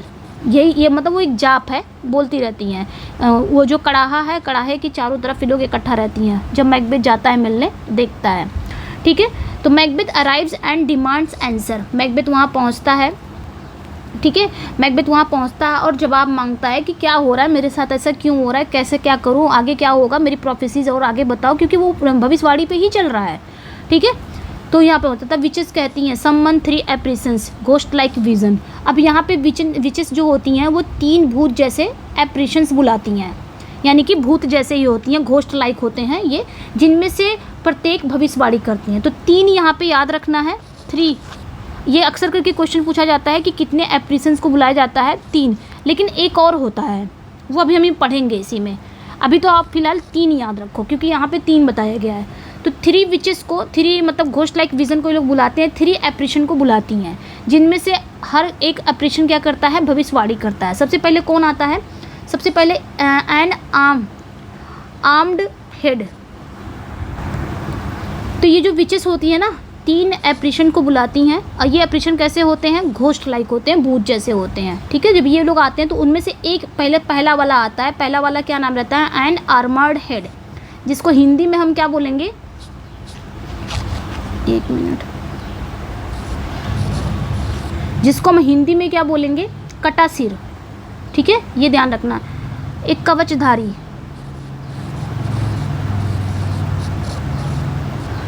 कवचधारी सिर होता है, ये आता है सबसे पहले एप्रेशन में, सबसे पहले ये आता है। ये क्या कहता है, कहता है बी वेयर मैकडफ, यानी कि मैकडफ से सावधान रहो। A warning Macduff is dangerous, वो वार्निंग देता है, एक चेतावनी देता है कि मैकडफ से सावधान रहो, मैकडफ खतरनाक है। ये कौन बोलता है, ये आर्मर्ड हेड बोलता है, वो कवचधारी सिर बोलता है। फिर दूसरे नंबर पे कौन आता है, ये पहले नंबर पे है।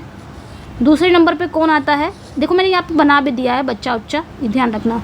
दूसरे नंबर पे कौन आता है, एक ब्लडी चाइल्ड आता है, ठीक है, एक खूनी बच्चा आता है। ये क्या कहता है मैकबेथ को, कहता है none of women born shall harm Macbeth, यानी कि औरत से जन्मा कोई भी व्यक्ति मैकबेथ का नुकसान नहीं पहुंचा पाएगा। ये दूसरा वाला एप्रेशंस बोलता है कि औरत से जन्मा कोई भी व्यक्ति, जो पर्सन औरत से जन्मा होगा वो मैकबेथ को नहीं मार पाएगा। अब यहाँ पे मैकबेथ क्या हो जाता है, मैकबेथ यहाँ पे इंटरप्रेट करता है कि no man can kill me, I am safe, मतलब कोई भी आदमी मुझे नहीं मार पाएगा, इसका मतलब मैं सुरक्षित हूँ अब तो। फिर तीसरा आता है a crowned child with a tree, ये तीसरा आता है, तीसरा एप्रेशन होता है एक ताज पहना बच्चा जिसके हाथ में एक पेड़ है, ठीक है, ये आता है। ये कहता है Macbeth shall never vanquished be until great Birnam wood to high Dunsinane hill shall come against him. ये क्या कहता है, मैकबेथ को तब तक नहीं हराया जा सकेगा जब तक ग्रेट बिरनम का जंगल चलकर हाई डंसिनन हिल पर ना आ जाए, ये कहता है। अब मैकबेथ यहाँ पे स्कॉफ्स, मैकबेथ यहाँ पे हंस रहा है, ये देखो यहाँ पे मैकबेथ यहाँ पे हंसता है, कहता है ट्रीज कांट वॉक, पेड़ नहीं चल सकते। ही फील्स इनविंसिबल, इसका मतलब मैं इनविंसिबल हूँ, मुझे कोई हरा नहीं सकता, मैं इनविंसिबल हूँ, मैं अजय हूँ, वो फील करता है। ठीक है, तो ये तीनों आते हैं। लेकिन देन एक चीज़ और याद रखना, यहाँ पे 3 एप्रेशंस बताया, लेकिन तभी but then a final image appears, फिर एक अंतिम छवि दिखाई देती है, एक फाइनल इमेज दिखाई देती है।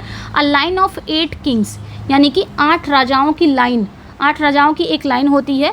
विद बैंको Ghosh at the end silently smiling, फिर उसको ना एक इमेज दिखाई देता है, लास्ट में एक अंतिम छवि दिखाई देता है, जिसमें से उस अंतिम छवि में क्या होता है, 8 राजाओं की एक लाइन होगी और जिसके अंत में बैंको का भूत चुपचाप मुस्कुरा रहा है। ठीक है, ये भी दिखाई देता है, तो ये भी ध्यान रखना, ये भी इसी में आता है। अब इसको अगर ले लेंगे हम, ये फाइनल इमेज को अगर लेंगे तो 4 एप्रेशंस हो जाएगा। अक्सर करके आप लोग कंफ्यूज रहते हैं कि कितना मैकबेथ में कितने एप्रेशन को बुलाया जाता है, तो वैसे तो 3 है, लेकिन अगर इसको भी हम लेंगे फाइनल इमेज को, जिसमें 8 राजाओं की लाइनें दिखती हैं, तो 4 हो जाएगा, ये ध्यान रखना है। ठीक है, अब यहाँ पे क्या होता है, रिमाइंडर है, बैंको descendant will still be king. ये जब 8 राजाओं की लाइन देखता है और उसमें चुपचाप बैंको का घोस्ट भी रहता है जो मुस्कुरा रहा होता है, ये दिलाने वाला एक इंडिकेशन है कि बैंको के वंशज भी अभी भी राजा बन सकेंगे, क्योंकि अभी फ्लेंस जिंदा है। ठीक है, तो ये ध्यान रखना। अब सीन 2 में क्या होता है, ये आपने याद रखना, ये सब चीज़ें कब हुई हैं, एक्ट 4 में हुई हैं। ठीक है, ये ध्यान रखना। सीन 2 में क्या होता है, सीन 2 में ये चीज़ याद रखना है। सीन 2 में इन 5 lady Macduff is confused and angry that Macduff has fled to England, seemingly leaving his family vulnerable। अब यहाँ पे किसका दिखाया गया, मैकडफ की वाइफ का दिखाया गया है। ठीक है, मैकडफ की वाइफ क्या कहती है, 5 में बैठी रहती हैं लेडी मैकडफ, और इस बात से बहुत कंफ्यूज हैं, बहुत गुस्से में हैं कि मैकडफ इंग्लैंड चला गया है और अपने परिवार को असुरक्षित छोड़ के गया है, कोई सुरक्षा दे के नहीं गया, असुरक्षित छोड़ गया है। She and her young son share a warm witty conversation but tension builds, ये दोनों मतलब माँ बेटे दोनों आपस में बैठ के बात कर रहे होते हैं, प्यारी मजाकिया बातचीत करते रहे, और एक तनाव बढ़ जाता है। कहता है कि मैकडफ है, तुम्हारे जो पिता हैं वो चले गए हैं, कहाँ भाग गए हैं, इंग्लैंड भाग गए हैं, और हम लोग को ऐसे ही छोड़ के चले गए हैं। तो माँ बेटे आपस में बात कर रहे होते हैं, ये ध्यान रखना। तभी मर्डरस आते हैं, murderous Saint by Macbeth arrive, ये ध्यान रखना, मैकबेथ द्वारा भेजे गए मर्डरस वहाँ पहुँच जाते हैं, कहाँ पे, इनके घर में। ठीक है, मैकडफ की वाइफ और बच्चे के पास।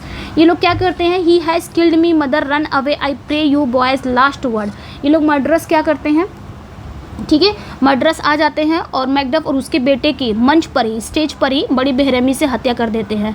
ठीक है, तो ये ध्यान रखना है। यानी कि जब मारने आते हैं ना, तो उसका बेटा कहता है, किसका, मैकडफ का, कहता है ही हैज़ किल्ड मी, इन्होंने क्या किया, उसने मुझे मार दिया है। मदर रन अवे, माँ तुम भाग जाओ। आई प्रे यू, मैं तुमसे विनती करता हूँ। बॉयज़ लास्ट वर्ड, ये मैकडफ के बेटे का लास्ट वर्ड रहता है। ठीक है, सबसे पहले उसके बेटे को मार देते हैं, देन उसकी वाइफ को मार देते हैं, ये ध्यान रखना है। ठीक है, ये सब हो जाता है। फिर lady Macduff and her son are brutally murdered on stage, are new low for Macbeth, तो लेडी मैकडफ और उसके बेटे को स्टेज पर मार दिया जाता है बहुत ही ब्रूटली वे में।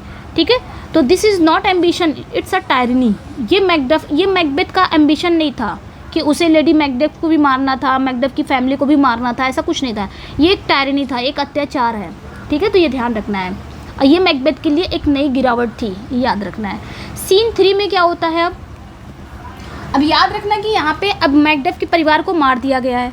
अब मैकडफ कहाँ है, इंग्लैंड में बैठा हुआ है। इंग्लैंड में वो किससे मिलने आता है, मैल्कम से। मैल्कम जब in England Macduff meets Malcolm to ask for help him fighting Macbeth, तो Malcolm is cautious, he pretends to be greedy, lustful and unfit to rule. अब यहाँ पे क्या होता है, ये इंग्लैंड भाग जाता है, किस लिए आता है, ताकि मैं जाके मैं हेल्प मांगूँ इंग्लैंड से, ताकि मैं मैकबेथ का सामना करना है। तो जब ये यहाँ आता है तो किससे मिलता है, मैल्कम से। मैल्कम को लगता है शायद ये मिला है, किससे मिला है, मैकबेथ से मिला है, किसी से भी क्योंकि ये इसको डाउट था कि सारे लोग मिलके मेरे पिता को मार दिए, अभी ये लोग मुझे भी मार देंगे, मेरे भाई को भी मार देंगे, तो इन लोगों को वही डाउटफुल रहता है। तो यही डाउट वो मैकडफ पे करता है। ठीक है, कि मुझे इस पर विश्वास नहीं है। तो इसलिए क्या होता है, मैकडफ मैल्कम से मिलता है और उससे कहता है कि मैकबेथ से लड़ने के लिए मुझे तुम्हारी हेल्प चाहिए। कौन बोलता है, मैकडफ मैल्कम से। लेकिन मैल्कम को डाउटफुल है भाई, वो डाउट में है, उसको नहीं लगता कि ये मैं इस पर विश्वास कर सकता है। इसलिए वो क्या करता है, थोड़ा बहाना वाना करता है कि मैं बहुत ग्रेडी हूँ, बहुत लस्टफुल हूँ, और मैं बहुत वासना से पूर्ण हूँ, शासन करने के लिए मैं अयोग्य होने का नाटक कर रहा था, कि मैं उस लायक नहीं हूँ। ठीक है, तभी it is myself I mean in whom I know all the particulars of vice so grafted. कौन कहता है? मेरा मतलब खुद से है, जिसके बारे में मैं जानता हूँ, मुझ में सभी तरह के अवगुण भरे हुए हैं। ये कौन कहता है? मैल्कम कहता है कि मेरे अंदर कुछ ऐसा नहीं, राजा बनने के लायक नहीं है, मैं तुम्हारी मदद क्या करूँगा, मेरा कुछ नहीं, बल्कि उसकी मतलब वो परीक्षा लेता है मैकडफ की, ठीक है, ये ध्यान रखना। तो Macduff is horrified, he mourns her Scotland future. ये सुनकर ना मैकडफ थोड़ा भयभीत हो जाता है। वो कहता है क्या होगा, स्कॉटलैंड के भविष्य का क्या होगा, वो उस पर विलाप करने लग जाता है। ओ स्कॉटलैंड, ये मैकडफ बोलता है। जब ये सब मैल्कम बोलता है ना कि मैं उस लायक नहीं हूँ, मैं तो लालची हूँ, वासनापूर्ण में हूँ, मैं शासन करने के लायक नहीं हूँ, मैं ये सब नहीं कर पाऊँगा, ठीक है, मेरे अंदर बहुत सारी अवगुण भरे हुए हैं, मैं नहीं कर पाऊँगा। तब मैकडफ को बहुत ज़्यादा तकलीफ़ होती है कि हमारे स्कॉटलैंड का होगा क्या, जब स्कॉटलैंड का जो राजा के बेटे इस तरह की बात कर रहे हैं। तब वो बेचारा चिल्लाने लग जाता है स्कॉटलैंड। तब यहाँ पे Malcolm satisfied with Macduff patriotism reveals the truth, it was a test, Malcolm now trust Macduff, ठीक है। अब यहाँ पे क्या होता है, मैकडफ को यहाँ पे मैकडफ की देशभक्ति से संतुष्ट होकर मैल्कम सच्चाई बताता है। वो जान जाता है कि मैकडफ एक अच्छा देशभक्त है। तो यहाँ पे वो मैल्कम अपनी सच्चाई बताता है, ये तो तुम्हारी एक परीक्षा थी। अब मैल्कम मैकडफ पर भरोसा करता है। और इसी बीच क्या होता है, रॉस पहुँचता है और डिवेस्टेटिंग न्यूज़, रॉस इसी बीच पहुँचता है और मैकडफ को बताता है, क्या बताता है कि तुम्हारे महल पर हमला हुआ है, तुम्हारे पत्नी और बच्चे को बेरहमी से मार दिया गया है। ये सारी चीज़ें, ये ध्यान रखना। ये सब बातें सुनकर मैकडफ क्या हो जाता है, टूट जाता है। और वो बार बार पूछता है क्या ये न्यूज़ सच है, क्या सच है, ऐसा हुआ है। और उसका जो दिल है ना वो टूट जाता है, मतलब उसका जो दिल है ही हार्ट ब्रेक ट्रांसफॉर्म इनटू वो ऑफ वेंजियंस, यानी कि उसका दिल टूटने बदले की कसम में बदल जाता है कि मैं उससे अब बदला लूँगा। कहता bring thou this friend of Scotland myself within my shore length set him. कहता उस स्कॉटलैंड के शैतान को और मुझे आमने सामने लाओ, उसे मेरी तलवार की पहुँच में रखो, अब मैं उसे ख़त्म कर दूँगा। ये कुछ है। तो एक्ट 4 की ये फेमस कोट है, ये याद रखना है। अब यहाँ पे एक्ट 4 का कुछ इंपॉर्टेंट कोड भी देख लेते हैं ना। एक्ट 4 का double double toil and trouble fire burn and cauldron bubble, ठीक है। तो ये विचेस कहते हैं एक्ट 4 सीन फर्स्ट में, ये ध्यान रखना है, ठीक है, ये आपने ध्यान रखना है। वैसे आपको सिर्फ कोट्स अगर देखनी है ना तो मैंने मैकबेथ का कोट्स भी कराया है, सिर्फ कोट्स जो इंपॉर्टेंट कोट्स हैं वो भी मेरे चैनल पर है, आप जाके चेकआउट ज़रूर करिएगा, ठीक है, प्ले लिस्ट में होगा वो भी। तो फिर अगर आप मैकबेथ को सिर्फ कोट्स देखना है तो वो भी मैंने दिया है, और इसमें कोट्स प्लस समरी सब कुछ है, एक्ट वाइज है, ठीक है। तो ये था। एंड यहाँ पे मैंने बताया double and toil and trouble fire burn and कॉल्डर burn bubble. यहाँ पे ये लोग क्या कहती हैं, चुड़ैलों का ये काला जादू, काढ़ा बनाते समय ये मंत्र पढ़ती हैं बुरी शक्तियाँ, ये सारे मंत्र वो पढ़ती हैं, वो काढ़ा बना रही हैं, ठीक है, ये ध्यान रखना। फिर आगे क्या है, none of women born shall harm Macbeth. ये वो सेकेंड एप्रीशंस बोलता है कि मतलब औरत से जन्मा कोई भी मैकबेथ को नुकसान नहीं पहुँचा पाएगा, ठीक है, वो एप्रीशंस बोलता है एक्ट 4 सीन फर्स्ट में। यानी कि जो भी, और मैकबेथ ये सुनकर सोचता है कि वो अमर है, लेकिन ये सिर्फ आधा सच है, क्योंकि भविष्यवाणी का लिटरल मीनिंग कुछ और है और उसकी जो फिगरेटिव मीनिंग है वो कुछ और है ना। लिटरल मीनिंग ये लगता है हाँ मैं तो सच है, ये कोई भी जन्मा ऐसा नहीं है, मतलब कोई औरत से जन्मा मुझे नहीं मार पाएगा, मैं तो अमर हूँ। लेकिन अगर इसका फिगरेटिव मीनिंग देखें तो ये मतलब उसके साथ खेल रही है, ये भविष्यवाणी है ना, उसे धोखा दे रही है, ये ध्यान रखना है। आगे क्या होता है, he has no children all my pretty ones did you say all. ये मैकडफ कहता है कि उसके कोई बच्चे नहीं हैं, फिर मेरे सभी बच्चों को उसने क्यों मारा, तुम क्यों किया उसने। मतलब ये किसको बोल रहा है, मैकबेथ को बोल रहा है कि उसने मेरे बच्चों को मार दिया, उसके तो बच्चे नहीं हैं, वो क्या जानेगा इस दुख का। तो वो बहुत प्योर ग्रीफ वाला मोमेंट रहता है। एक पिता, मतलब एक पिता ही तो है वो, एक पिता अपने परिवार के लिए बहुत ज़्यादा परेशान है, या यूँ बोलो बहुत ज़्यादा वो दुखी में है, ठीक है। मतलब ये लाइन ना इंसान के बच्चे असली दुख को दिखाता है, ये ध्यान रखना। This line captures raw human sorrow, यानी कि इंसान का जो कच्चा दुख है, असली दुख, उसको दिखा रहा है ये लाइन। फिर क्या कहता है, bring down this friend of Scotland myself within my sort length set him. उसे लाओ मेरे सामने, उस स्कॉटलैंड के शैतान को मुझे आमने सामने लाओ, उसे मेरी तलवार की पहुँच में रखो। मतलब वो इतना दुख में है मैकडफ कि उसे अब ना क्या करा, अब उसे ना उससे बदला लेना है, ठीक है। अब वो अंतिम टकराव के लिए तैयार है स्टेज पर, ये याद रखना है। एक्ट 5 है, अब यहीं पे ख़त्म होने वाला है आपका प्ले। एक्ट 5 में क्या होता है, फाइनल बैटल होता है एक्ट 5 में, तो ये ध्यान रखना है। फाइनल बैटल में क्या होता है एक्ट 5 में, lady Macbeth consumed by guilt and dies most likely by suicide. Malcolm and Macduff lead an army to confront Macbeth. The witches prophecies unfold unexpected ways. In a final battle Macduff kills Macbeth, Malcolm is declare king and order return to England. Sorry Scotland. तो ये भी याद रखना है कि act 5 में क्या होता है, लेडी मैकबेथ भी गिल्ड से पूरी तरह से डूब जाती हैं, अपराध बोध में पूरी तरह से डूब जाती हैं, मर जाती हैं, और पॉसिबिलिटी शायद उन्होंने क्या किया होता है, सुसाइड किया होता है ऐसा, क्योंकि ऑफ स्टेज उनकी डेथ होती है। ऑफ स्टेज मीन्स स्टेज पर उनकी डेथ दिखाई नहीं जाती। ठीक है, तो ये तो हो गया क्विक रिवीजन। अब यहाँ पे देखेंगे जो आपके एक्ट 5 में क्या होता है, क्विक समरी हो गई है। अब एक्ट 5 में सिर्फ मैकबेथ और लेडी मैकबेथ को दिखाया गया है, मैकडफ और मैल्कम को दिखाया गया है, 4 कैरेक्टर को दिखाया गया है। अब यहाँ पे हम देखते हैं यहाँ पे क्या बोलती है एक्ट 5 में। एक्ट 5 में ही आके लेडी मैकबेथ पूरी तरह से अपने गिल्ट में पूरी तरह से डूब चुकी हैं।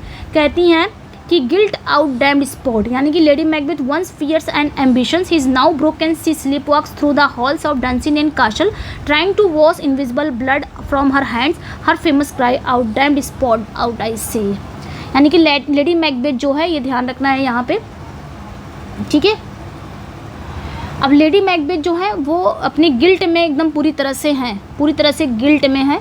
वो कहती हैं, ठीक है, वो अकेले लेडी मैकबेथ जो बहुत उग्र हैं, बहुत महत्वाकांक्षा हो गई हैं, बहुत फियर्स हैं, बहुत डरी हुई हैं, बहुत महत्वाकांक्षा थी, अब वो पूरी तरह से क्या हो गई हैं, टूट चुकी है। यानी कि एक टाइम पे वो कैसी थी, बहुत उग्र थी, बहुत एम्बिशियस थी, लेकिन अब क्या हो चुकी हैं, नाउ ब्रोकन, यानी कि अब वो टूट चुकी हैं।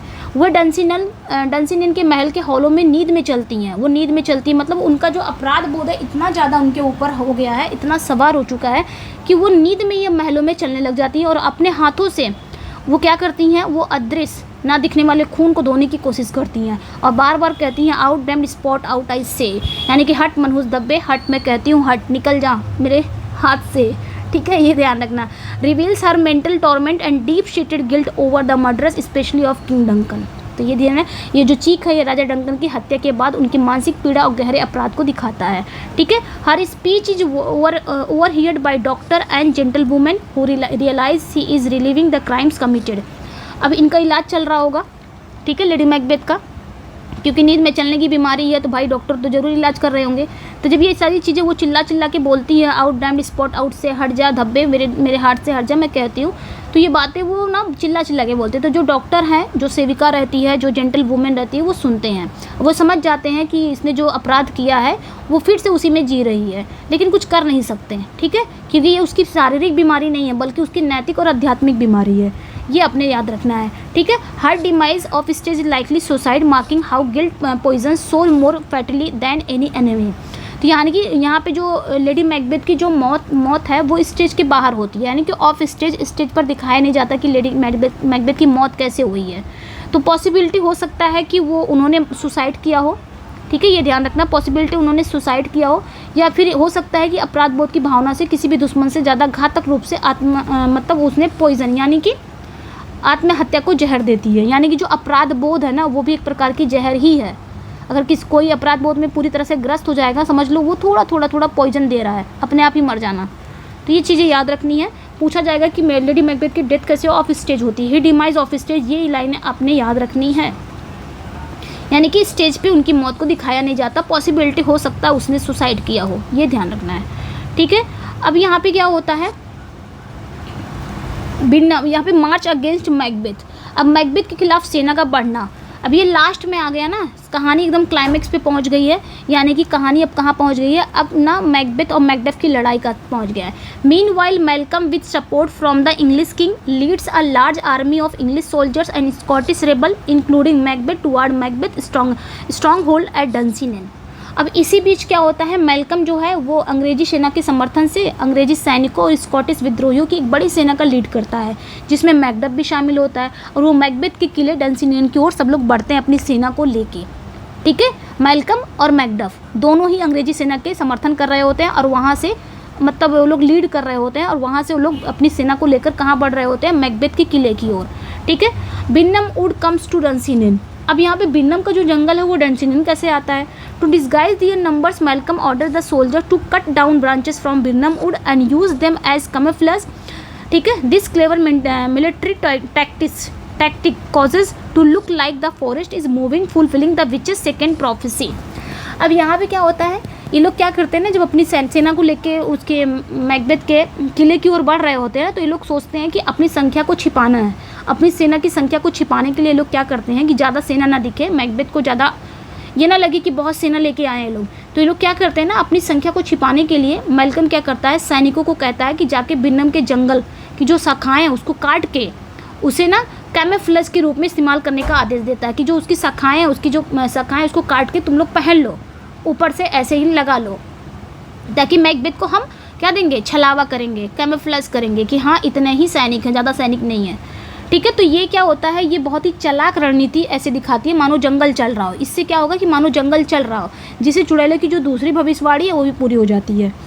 कहते हैं ना कि Macbeth shall never vanquished by until great Birnam wood to be hide unseen hill shall come against him. ठीक है, यही बोला जाता है ना, मैकबेथ को तब तक हराया नहीं जा सकेगा जब तक ग्रेट बिन्नम चल कर हाइड अनसीन हिल पर ना आ जाए। तो अब क्या होता है, now Macbeth begins to feel fear. जब मैकबेथ ये सारी चीज़ें देखता है ना तो उसको ना डर लगने लग जाता है। चुड़ैलों की जो पहेलियाँ कभी असंभव थी, चुड़ैलों की जो पहेलियाँ थी ना वो इम्पॉसिबल नहीं थी, बस क्या कर रही थी, वो मिसलीड कर रही थी किसको, मैकबेथ को। ये याद रखना है।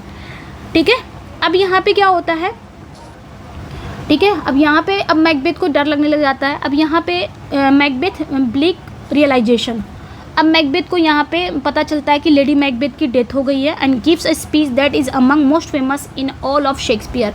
ठीक है, एक्ट 5 में लेडी मैकबेथ की डेथ होती है और एक्ट 5 में ही बोला जाता है और पता चल जाता है कि लेडी मैकबेथ की डेथ हो जाती है। तब वो बोलता है ये line, tomorrow and tomorrow and tomorrow creeps in this petty pace from day to the last syllable of recorded time. यानी कि आने वाला कल और कल और कल दिन ब दिन इस धीमी गति से रेंगता हुआ। ठीक है, ये जो मोमेंटम है, यानी कि ये जो स्पीच है ना, दिस सोलिलो की reflect existential despair showing Macbeth believe that the life is meaningless. यानी कि ये जो स्पीच है ना ये एक एग्जिस्टेंशियल डिस्पेयर को दिखाता है, यानी कि उसके अंदर जो निराशा भरी है वो उस चीज़ को दिखाता है। जो मैकबेथ इस विश्वास को दिखाता है कि जीवन क्या है, एकदम मीनिंगलेस है, अर्थहीन है, जीवन बहुत छोटा है, शोर शराबे से भरा है, लेकिन जिसका कोई मतलब नहीं है। ठीक है, क्योंकि अब मैकबेथ क्या हो चुका है, भावनात्मक रूप से पूरी तरह से खोखला हो चुका है, क्योंकि ना उसकी जो महत्वाकांक्षा है, उसकी जो प्रेम है, उसकी जो आशा है, सब कुछ अब छिन चुकी है। अब वो लास्ट स्टेज पे आ गया है। फाइनल बैटल हो जाता है, प्रोफेसी फुलफिल हो जाती है, पूरी हो जाती है भविष्यवाणी। क्या हो जाता है, despite everything Macbeth chooses the fight clinging to the third prophecy. यानी कि सब कुछ के बावजूद मैकबेथ लड़ने का फैसला करता है और तीसरी भविष्यवाणी से चिपका रहता है। तीसरी भविष्यवाणी से अभी वो जानता है कि अभी तो मैं कितना भी मैं लड़ने के लिए फैसला, चलो मैं लड़ूंगा, क्योंकि मुझे पता है कि कोई भी मुझे मार नहीं सकेगा, क्योंकि कोई भी औरत से जन्मा। ये क्या, क्योंकि तीसरी भविष्यवाणी अभी भी उसके पास है ना। ठीक है, दूसरी भविष्यवाणी पूरी हो गई, बिन्ना मूड का जंगल चलने लगा, तीसरी भविष्यवाणी है उसके पास कि अभी मुझे कोई मार नहीं सकेगा। इसलिए कहता है none of women born shall harm Macbeth, क्योंकि उसे पता है कि औरत से जन्मा कोई भी व्यक्ति मैकबेथ को नुकसान नहीं पहुंचा पाएगा। इसलिए ही बिलीव्स हिमसेल्फ इनविंसिबल, वो अपने आप को अजय मानता है। But then in the final confrontation with Macbeth the truth is revealed. लेकिन जैसे ही मैकबेथ के साथ उसका अंतिम टकराव होता है तो सच्चाई सामने आ जाती है। मैकबेथ ही वो आदमी है, Macbeth was from his mother's womb untimely ripped. तो मैकबेथ ही वो आदमी है जो अपनी माँ के गर्भ से यानी कि समय से पहले चीर कर निकाला गया था, यानी कि अनटाइमली रिप्ड हुआ था। ठीक है, Macbeth was born caesarean section. तो मैकबेथ ही है जिसका जन्म सिजेरियन सेक्शन द्वारा हुआ था। इसलिए अगर देखा जाए तो मतलब मैकबेथ ही है जिसका जन्म जो हुआ था वो सिजेरियन सेक्शन से हुआ था। टेक्निकली अगर देखा जाए तो वो प्राकृतिक तरीके से जन्मा नहीं था। तो मैकबेथ को बहुत देर से एहसास होता है। ठीक है, अब यहाँ पे पता चल जाता है चुड़ैलों की भविष्यवाणी सच थी, लेकिन केवल एक तोड़ मरोड़ वाले अर्थ थे, ये याद रखना है। ठीक है, मैकबेथ क्या होता है, refuse to end the fight till the end but Macbeth kills him in combat. Macbeth हार मानने से इनकार कर देता है और अंत तक लड़ता है, लेकिन मैकबेथ उसे युद्ध में मार देता है। ठीक है, तो ये हो जाती है कहानी यहाँ पे ख़त्म। आगे क्या होता है, Macbeth appears with the Macbeth several head declaring victory, rightful heir, Malcolm is crowned king of Scotland, his final speech promises। अब क्या होता है, मैकबेथ जो है वो मैकबेथ के कटे हुए सिर के साथ प्रकट करता है और जीत की घोषणा करता है, और सही जो एयर है, उत्तराधिकारी है, मैल्कम को किंगलैंड का मैल्कम को स्कॉटलैंड का राजा बना दिया जाता है। और उसका अंतिम स्पीच ये रहता है, ठीक है। अंतिम जो भाषण है वादा करता है peace and healing for the wounded nation, exile for the tyrant and restoration of justice, a return to moral and political order, ठीक है। घायल राष्ट्र के लिए शांति और उपचार, अत्याचारियों का निष्कासन हुआ, न्याय की बहाली हुई, नैतिक और राजनीतिक व्यवस्था वापस लाना, ठीक है। तो ये ध्यान रखना, ये सारी चीज़ें वो वादा करता है। ये फेमस कोट है एक्ट 5 के। लेडी मैकबेथ बोलती है out damned spot out I say, ठीक है, कि मतलब चल हट हट मनहूस धब्बे हट मैं कहती हूँ, ये उसका पागलपन है, ठीक है। और भी एक इम्पॉर्टेंट है वो आपकी ओके वो भी इम्पॉर्टेंट आपकी कोट है अरेबियन सेंट वाला, कि अरेबियन की जो अरेबिया की भी सेंट महका नहीं सकती है, वो भी इम्पोर्टेंट। वैसे मैंने पढ़ाया है उसमें कोड पढ़ाया है, मैकबेथ पे कोड भी मैंने पूरा करा दिया, तो वो जाके ज़रूर चेकआउट करिएगा, ठीक है।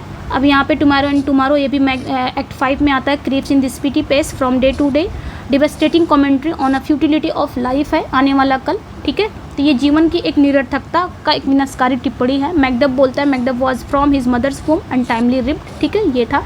एंड मेलकम भी बोलता है लास्ट में, ये मेलकम की लाइन है, what's more to do which would be planted newly with the time, ठीक है। मतलब मैकडफ जो है, मेलकम क्या कहता है, और क्या करना है जिसे समय के साथ नए सिरे से स्थापित किया जाएगा, यानी कि अब स्कॉटलैंड का राजा मैं हूँ, अब सारी चीज़ें नए सिरे से स्थापित की जाएगी, यानी कि his promise to heal and restore England, Scotland को ठीक करने और दोबारा से रिस्टोर करने का उसका वादा है। यहाँ पे ये वादा करता है स्कॉटलैंड से। तो ये थी मैकबेथ की पूरी कहानी। कैसा लगा? आई जस्ट होप, मैं यहाँ पे होप कर सकती हूँ कि आप लोग को कहानी तो अच्छे से समझ में आएगी, और मैंने बहुत ही अच्छे से एक सीक्वेंस से पढ़ाया है, ताकि आपको ना कभी भी ये कोई चीज़ पूछ लिया जाए तो पता चल जाए हाँ किस एक्ट में हमने ये पढ़ा था। अब इससे क्या होगा ना, आपका एक्ट और सीन भी क्लियर रहेगा, उसको रटने की ज़रूरत नहीं है कि एक्ट और सीन, ठीक है। होता है ना कि हम एक्ट और सीन भी बहुत सारी चीज़ें को रट लेते हैं, हालांकि ये इतना एग्जाम में पूछता नहीं है, लेकिन इससे ये भी होगा कि एक्ट और सीन भी क्लियर होता रहेगा, आपको एक्ट सीन पता चलेगा कहाँ पे कोड्स हैं, कहाँ पे ये चीज़ें बोली गई, कहाँ पे नहीं। बहुत अच्छे से मैंने बताया है, तो अपना फीडबैक ज़रूर दीजिएगा बच्चे कि आपको कैसा लगा, ठीक है। अगर आपका फीडबैक मिलेगा तो मैं पूरा LT का बैच यूट्यूब पर ही कराने वाली हूँ, मेरा पूरा इरादा है, ऐसे नहीं मैं पेड चलाने वाली हूँ, ठीक है। पेड वेड नहीं, मैं ऐसा कुछ मेरी मंशा नहीं है, बस मेरी मंशा ये है मैं पूरा LT का आपके यूट्यूब पे ही चला दूँ, लेकिन हाँ आप लोग का साथ मिलेगा तब। बिना आप लोग के साथ से मैं कुछ नहीं कर पाऊँगी, इसलिए आप लोग का साथ बहुत ज़रूरी है। इसलिए आप लोग अपना फीडबैक दीजिए, लाइक कीजिए, शेयर कीजिए, सब्सक्राइब कीजिए, ये सब आप लोग का काम है। आप लोग करेंगे तो मैं भी आपके लिए पूरी तरह से समर्पित हूँ आपके लिए, ठीक है। तो चलिए फिर मिलते हैं नेक्स्ट वीडियो में। इसका PDF चाहिए तो मेरे टेलीग्राम पे आप जुड़ जाइएगा, वहाँ पे आपको इसका PDF मिल जाएगा। इसका PDF आप एक बार पढ़ लेंगे, मैंने समझा दिया पूरा अच्छे से, अब आप ना लाइन बाय लाइन खुद ही पढ़ सकते हो बहुत अच्छे से। इसका PDF आपको ना टेलीग्राम पे मिल जाएगा, ज्वाइन कर लीजिएगा, लिंक डिस्क्रिप्शन में है। ओके, चलिए फिर मिलते हैं नेक्स्ट वीडियो में। Thank you for watching, bye bye. Feedback ज़रूर दीजिएगा, बाय बाय।